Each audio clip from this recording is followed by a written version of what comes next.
Hello viewers, আজকে আমরা 44তম BCS পরীক্ষায় আসা লাভ ক্ষতির একটি অঙ্ক করব।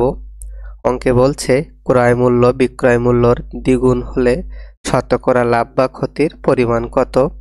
ধরি বিক্রয় মূল্য x টাকা, তাহলে ক্রয় মূল্য হবে, যেহেতু ক্রয় মূল্য বিক্রয় মূল্যের দ্বিগুণ অর্থাৎ 2x টাকা।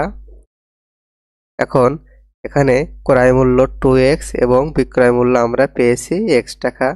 দেখা যাচ্ছে ক্রয় মূল্যের মান বিক্রয় মূল্য থেকে বেশি। যখন ক্রয় মূল্য বিক্রয় মূল্য থেকে বেশি হয় তখন ক্ষতি হয়।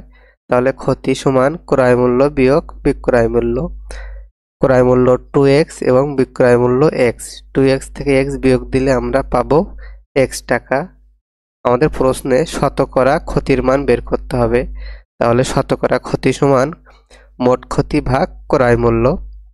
তাহলে এখানে আমরা ক্ষতির মান আমরা পেয়েছি x টাকা, এবং আমরা জানি লাভ বা ক্ষতি সবসময় ক্রয় মূল্যের উপর নির্ভর করে।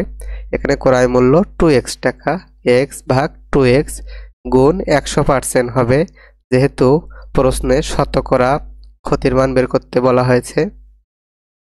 তাহলে x কাটা যাবে, 2 দিয়ে 100কে কাটলে আমরা পাবো 50। সুতরাং শতকরা ক্ষতির পরিমাণ 50 টাকা বা 50%। অপশনে আমাদের ঘ হলো সঠিক উত্তর। ধন্যবাদ সবাইকে।